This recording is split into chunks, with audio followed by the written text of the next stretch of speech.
Hi, welcome to my podcast, Becoming a Cut Flower Grower. I'm your host, Lydia, and I'm here to share my year of growing and selling cut flowers. I'll be giving you the lowdown on everything I'm doing and sharing all the highs and lows, the good times and the inevitable disasters, all in real time. Join me on my cut flower journey, starting right now. Hello, welcome to the latest episode. It is Tuesday, the 27th of January, 2026, and a very warm welcome to you. The weather is absolutely disgusting out there. I am so sick and tired of all this rain, I can't tell you. I was playing mini golf on Sunday, and you can't imagine how difficult it is to play mini golf wrapped up in all this wet weather gear with a handbag, holding an umbrella, and then also trying to use the putt to get the little ball in the holes. Honestly, I am so ready for it to just dry out. I have made myself yet another tartifette. It's just finished cooking in the oven, and I've left the door open just to get a bit of heat in the place, and this wonderful smell of hot potatoes and cream and cheese is just wafting everywhere. I did actually take a little break from them because they are ridiculously fattening. It's basically a heart attack in a bowl. But it's just the weather today. I was driving home and I thought, yes, I've got potatoes in. I'm going to have a tartifette. So I will somehow lose the weight during the course of this year and then put it all back on next winter. So the disasters are coming thick and fast this week. It's, I think, perhaps not going to be my week, this one. So as you know, I had a problem with my car door, which my other half very kindly fixed for me on Saturday, so I can actually get out of my car using the door handle as it was intended.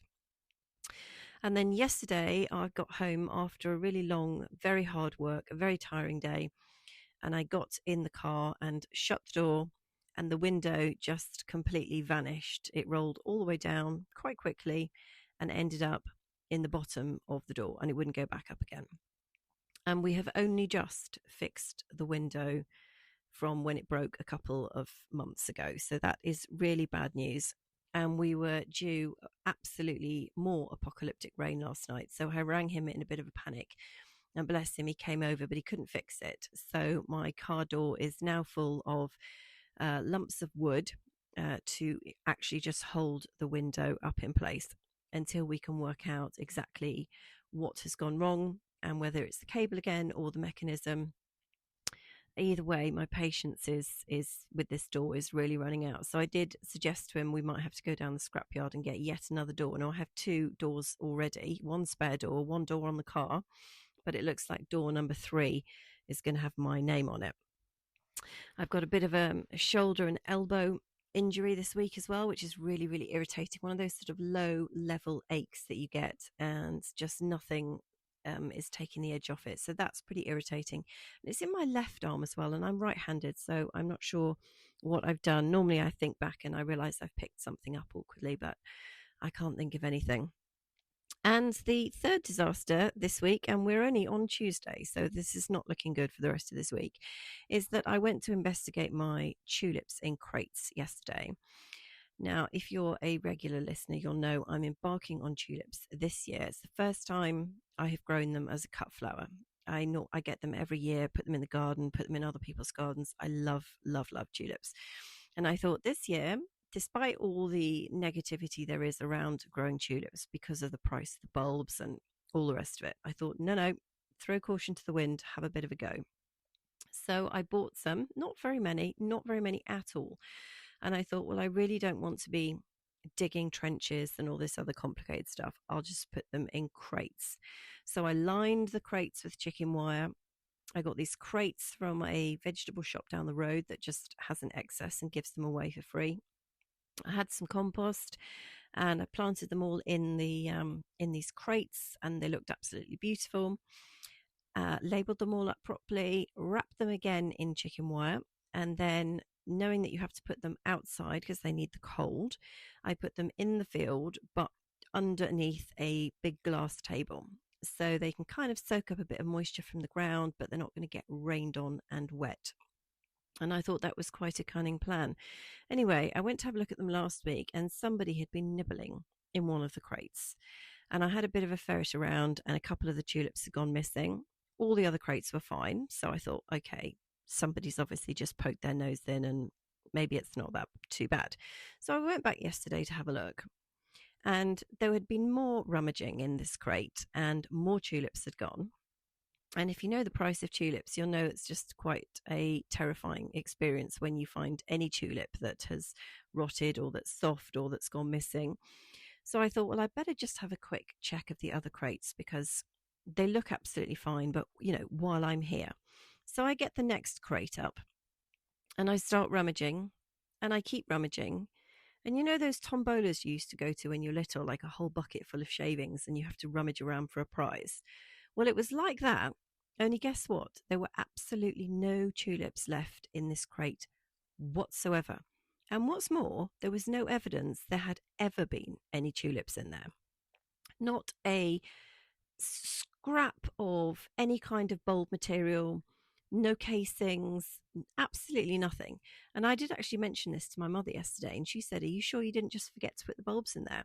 And I had a moment when I thought, "Ooh, could I have done that?" Now, if it had been 2025, when I just lost my mind somewhere completely with the hormones, she might have been right, and I might have completely forgotten to do it. But no, I distinctly remember doing it, and I photographed all of them as well.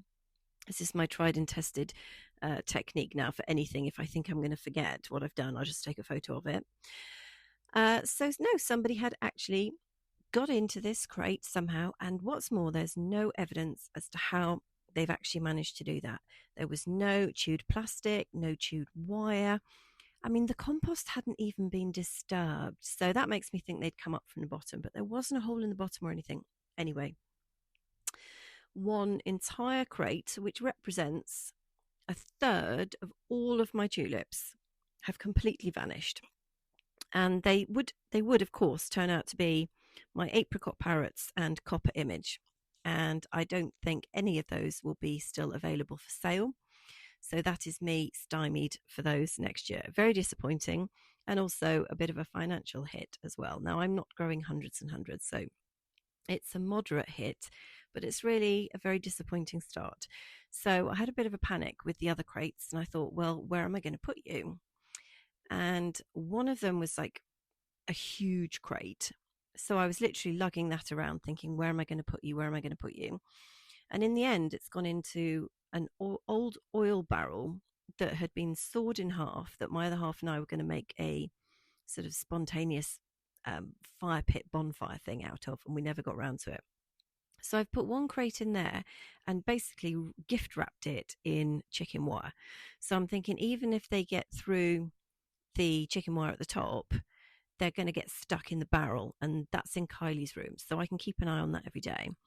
And the smaller of the crates, that's actually had to go in the plastic chicken igloo house, which the babies were all in over the summer.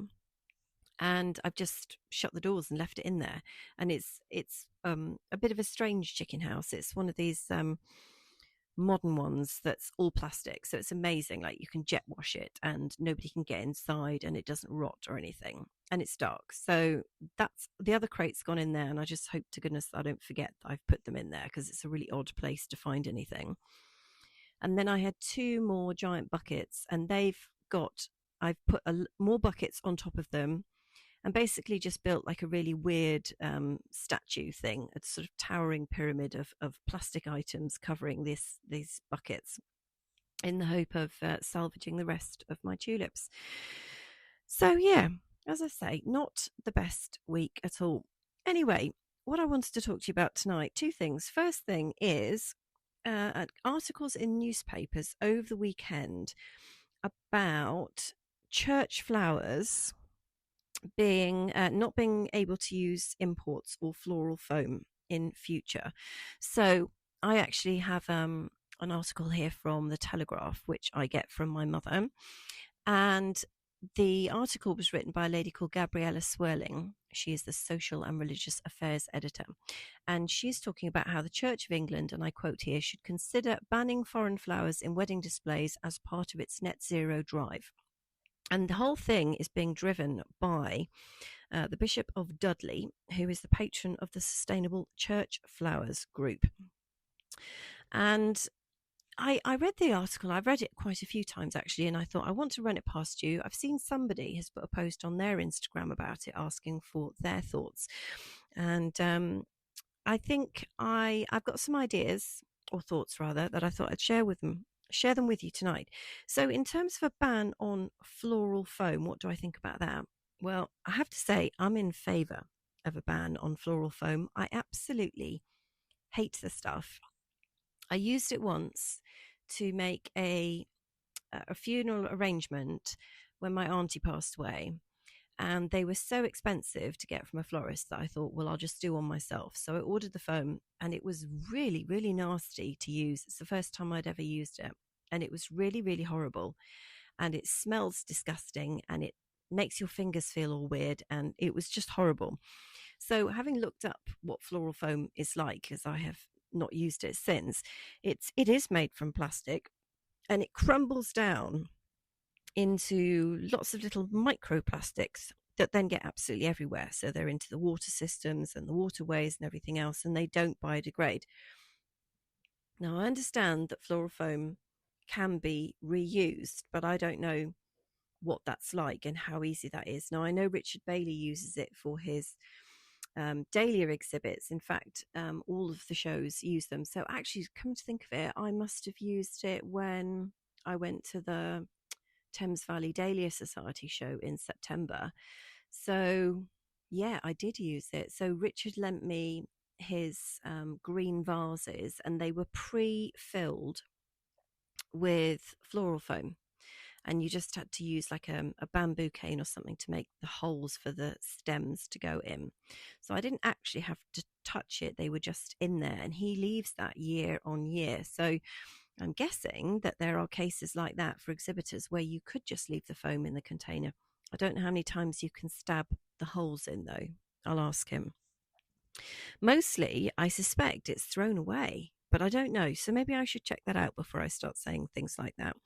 I know from looking it up that the dry dust is an irritant, and there are lots of alternatives now to using floral foam. So if it did get banned, it's not going to cripple the entire floristry industry overnight. And when I do my arrangements, such as they are, I use chicken wire.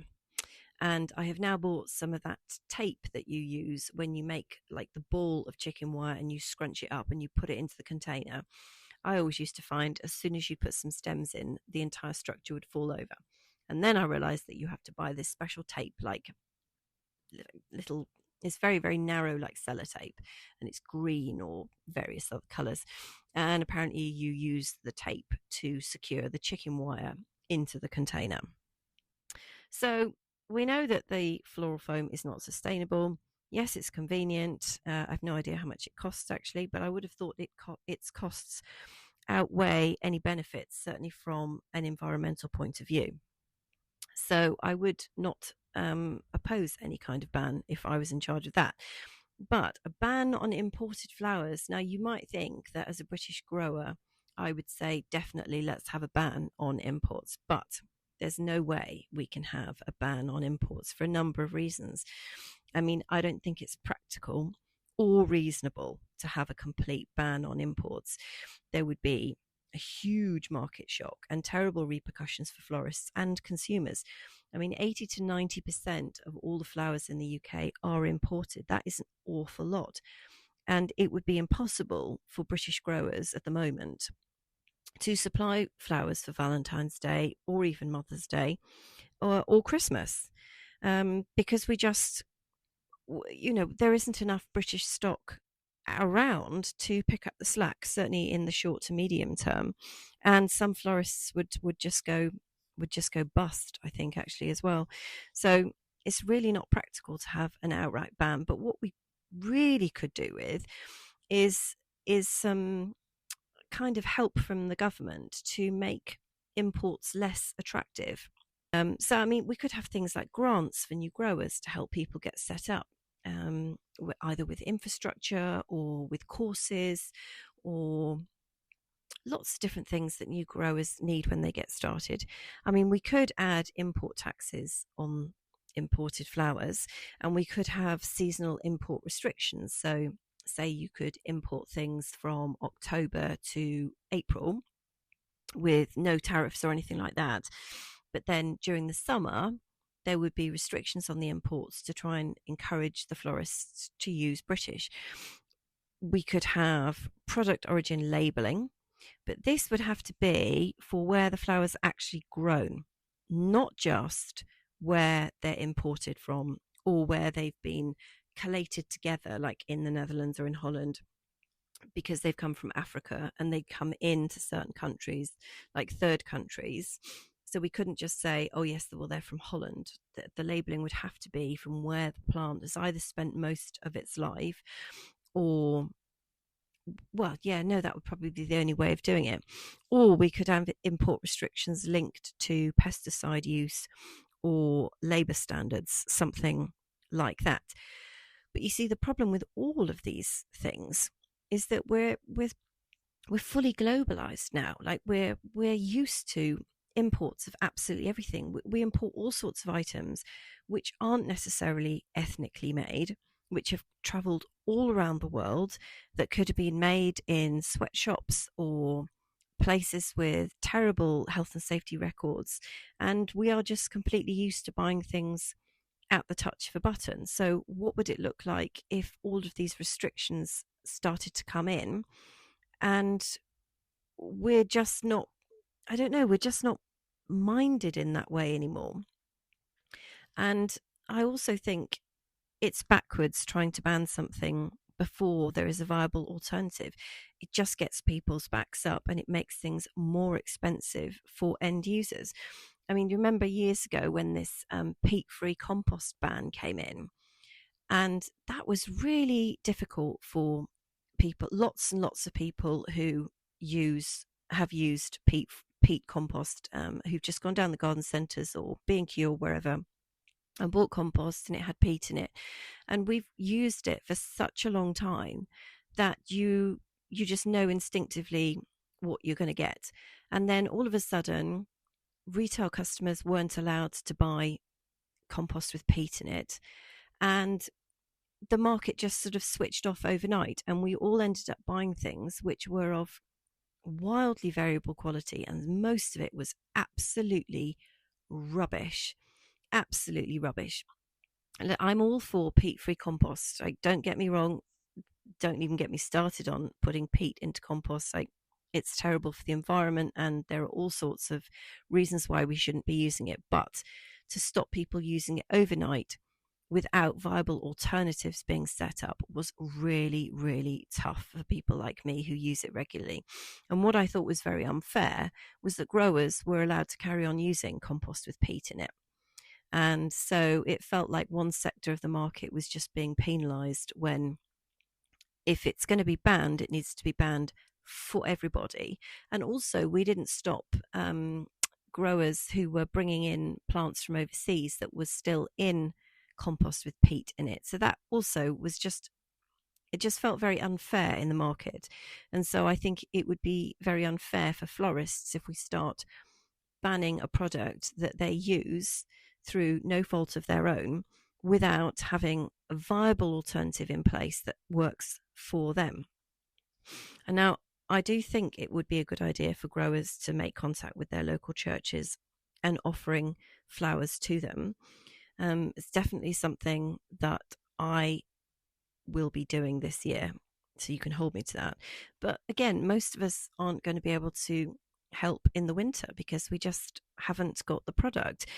And if you're going to start growing flowers in the winter in the UK, you're going to need the most incredible infrastructure to do it, and that would be phenomenally expensive to set up.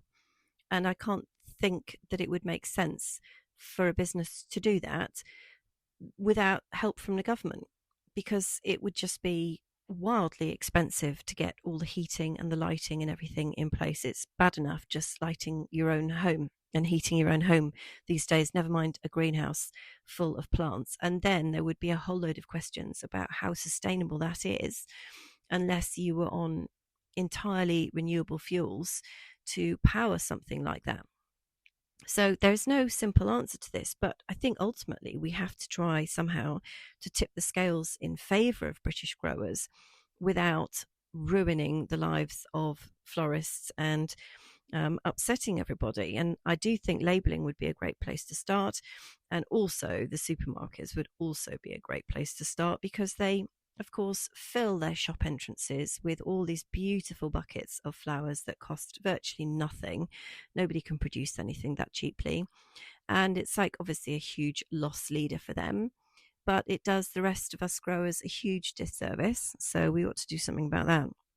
And then see what levers could be pulled to reduce our reliance on imports, but not until we have got a burgeoning British cut flower industry that would be able to pick up the slack, and normal service carries on. Because what we don't want is shocks in the system and supply chains getting messed up and people going out of business. We've had enough of that craziness for years, and that is not a good way of doing things.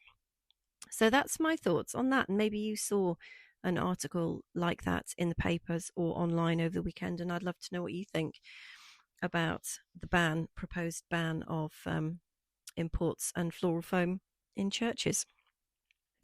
Now, I was not sure what to talk about in the second half of this episode because I have done absolutely naffle on the plot over the weekend. And then, in fact, I was feeling quite miserable as well this afternoon, just because the week is not going the way I wanted to.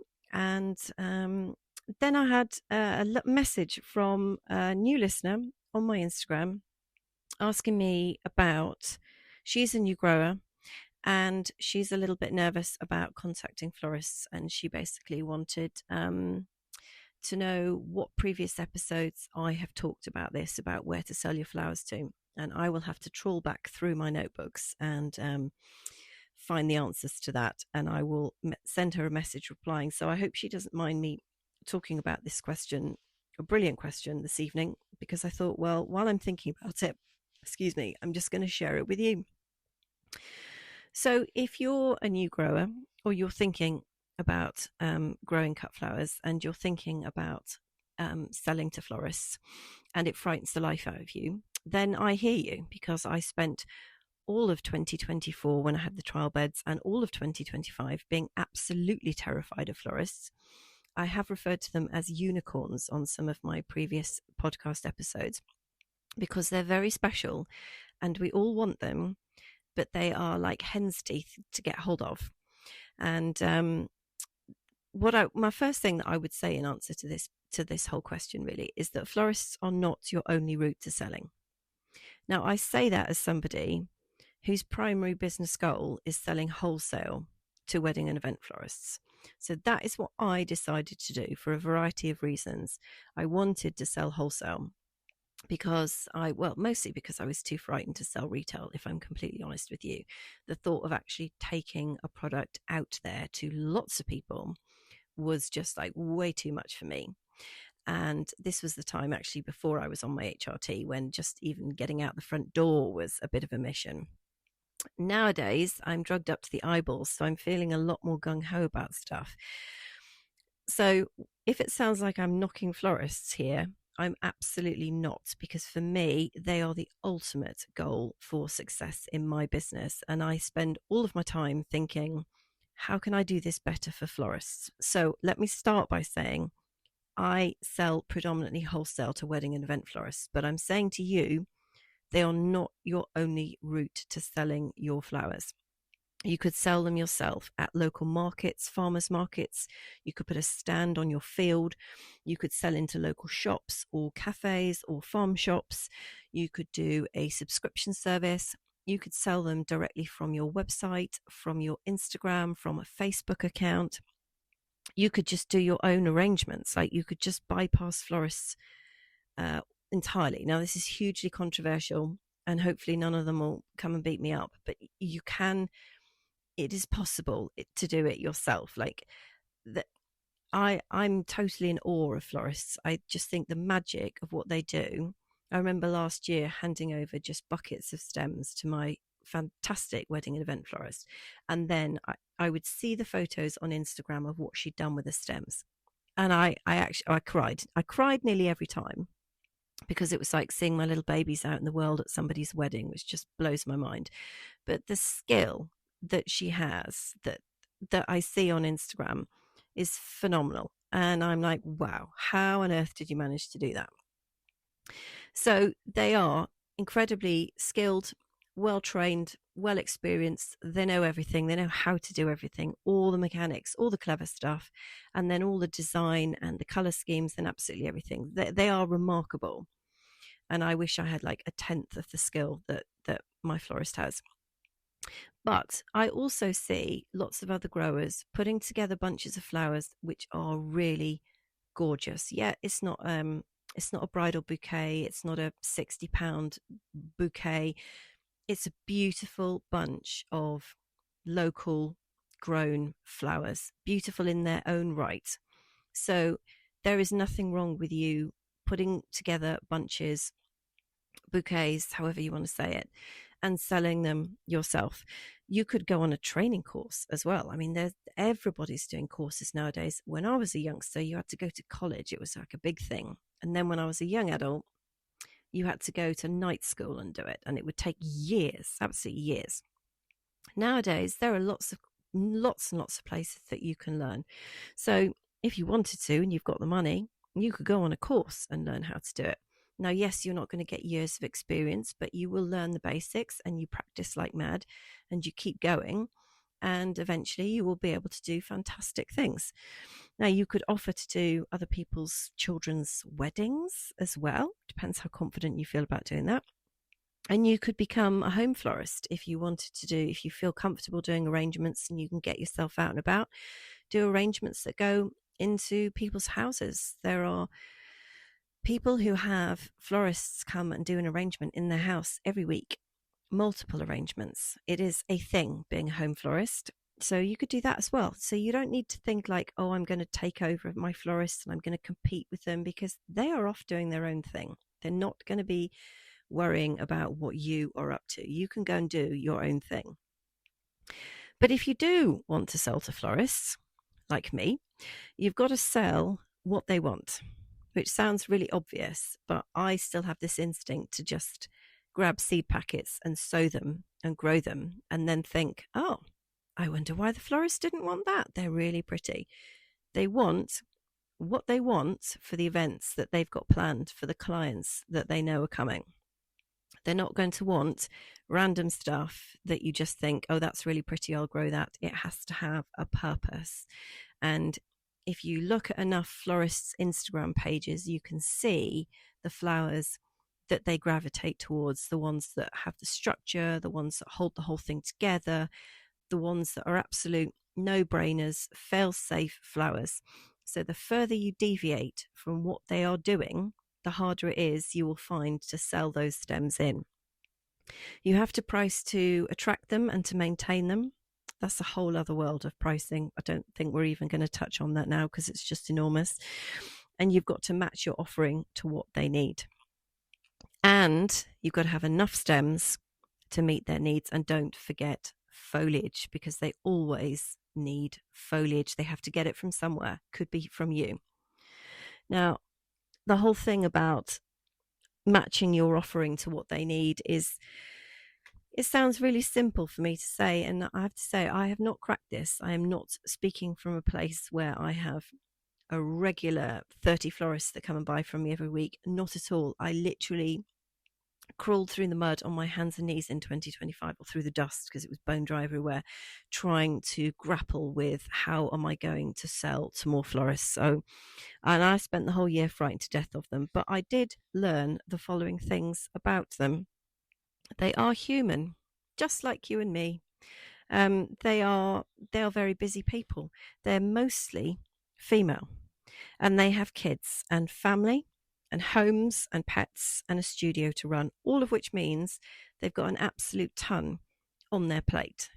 And like us, they're juggling lots of different things all at the same time. And we, as growers, I learned this, we are competing with absolute perfect imports. I saw my very first David Austin Juliet last year. and I can see why everybody wants it. The most beautiful thing, one of the most beautiful things I've ever seen, although it had no scent. So for me, it was a 0 out of 10 on that regard. But a beautiful, beautiful flower. And we are competing with these imports, which can be ordered at the click of a button at 3 a.m. while the florist is in bed, or while she's in the bath or doing dinner. Whatever she's doing, she can order those stems at a time to suit her, and they're going to be delivered, and they're going to be absolutely beautiful. And she can do that at any time of the year as well. So unless the florists are committed to buying British, it's not unreasonable to say that I have an uphill battle on my hands to get my flowers into their hands. Everything I do has to appeal to the florists. It has to make their life easier. It has to be easy for them. So let me tell you what I've tried. So I have tried taking samples into a florist shop.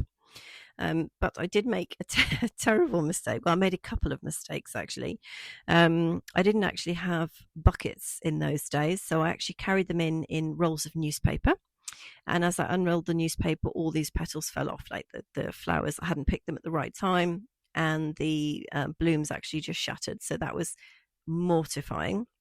And I'm also ashamed to say that I tried to flog those stems as well. I didn't even say, oh, you keep them, have a mess around with them, just have them, don't give them away, don't feel like you have to sell them. This is a gift from me to you for you to practice with and get used to working with me and flowers from my field. So that was a complete disaster. And needless to say, despite my best endeavors in 2025, that florist has not purchased from me again, and probably never will, to be honest. Not good.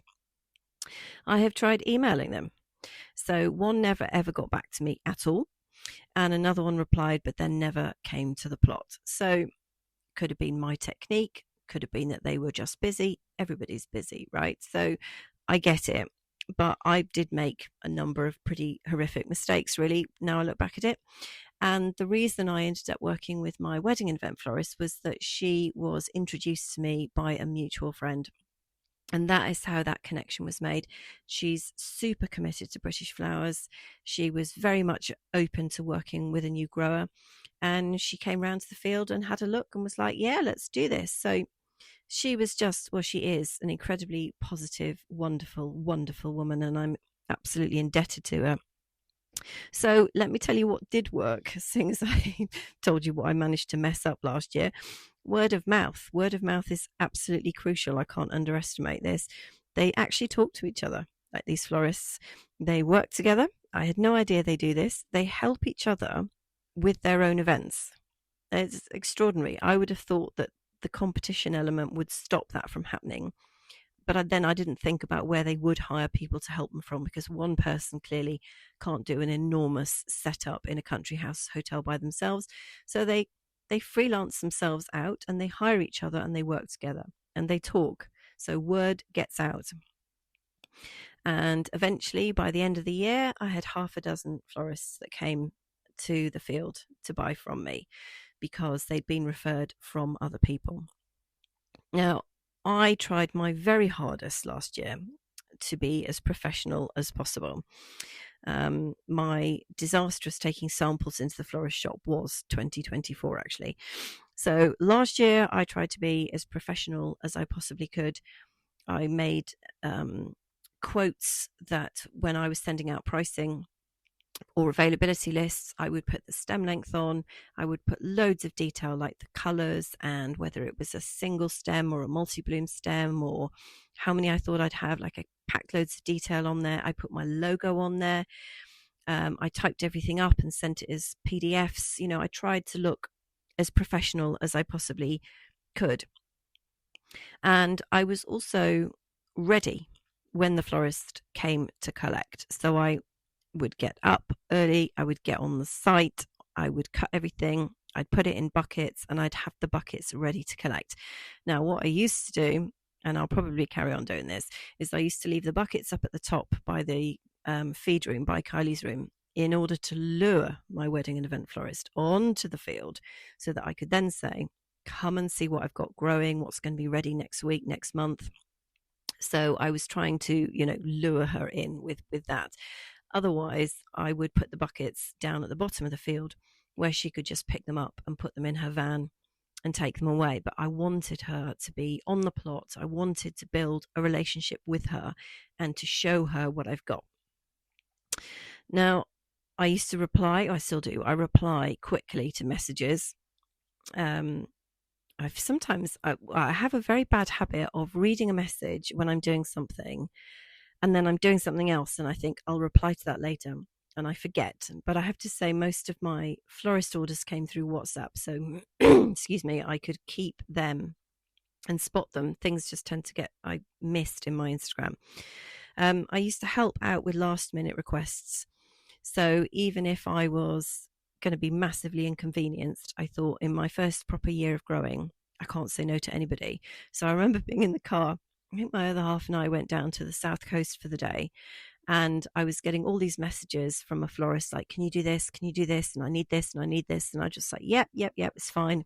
I was trying to knock the quote up in the car and think of the pricing off the top of my head, trying to memorize all the flowers that I had in the field at the time and what was going to be ready in like 3 days' time or something.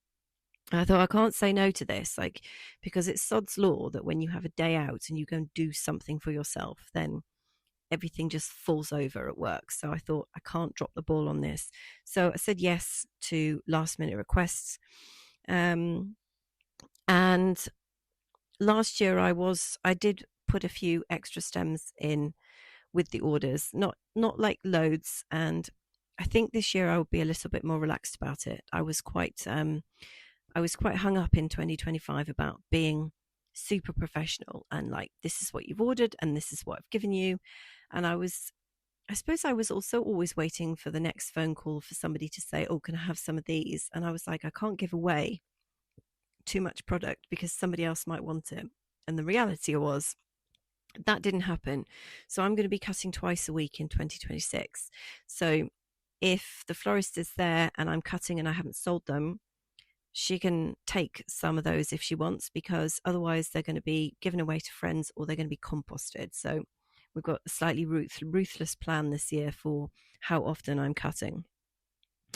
I invoiced promptly as well, and I didn't want them to I wanted it to be fresh in their mind. I didn't want them to forget about where they'd pick the stems up, because they go and pick the stems up, they take them back to their studio, they do all the prep work, all the conditioning of the imports. So I condition all mine, which is a time-saving exercise for them, but they've got loads and loads of work to do, and then they might have to make things, and then they've got to get everything off to the event, and it's really like they've got a lot to do. So I try and get my invoice in the day that they pick up from me, so it's just there, and it's it's off my desk and I don't have to worry about it, but B, they've got it, and they then can pay me promptly as well.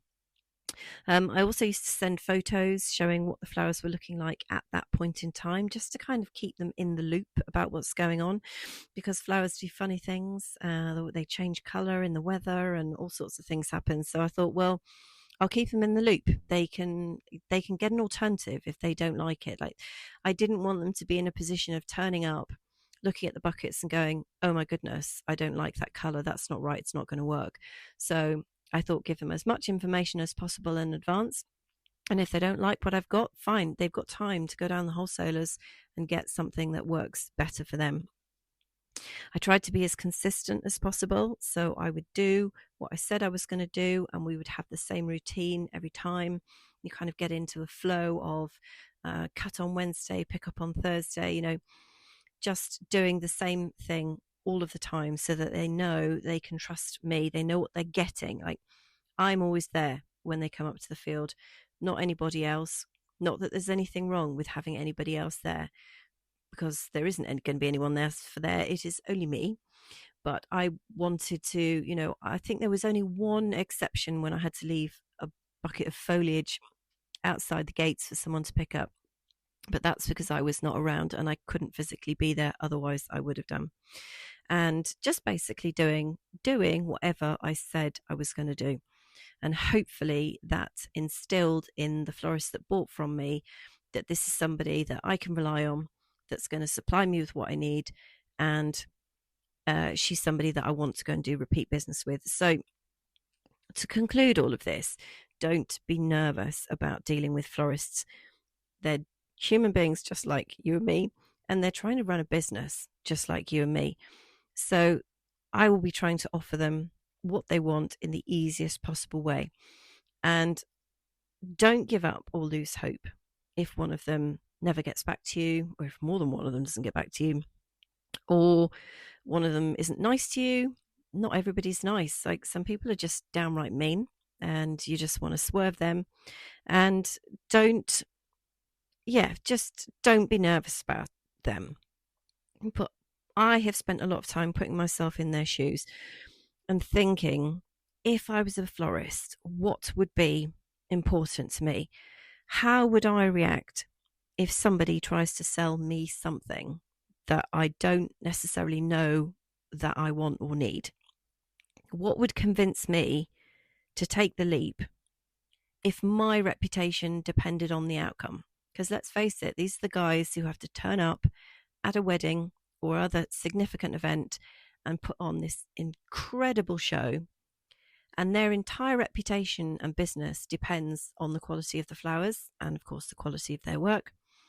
And so if I was that person, how would I want to get those flowers?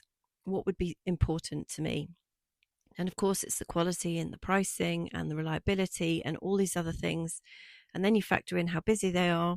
And I'm just thinking, what can I do to make their life easier? So I hope that answers my lovely new listener's question, and I hope it's kind of useful to you too. So I've been rabbiting for far too long. I really need to go and probably now actually reheat this tartiflette in the oven and eat it. So I shall be back on Friday.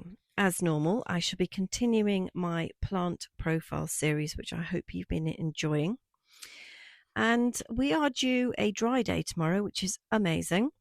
But I'm not sure about the rest of the week. But I hope you have a good week, wherever you are and wherever you're listening. I wish you all the very best. And please do come back and join me for the next episode.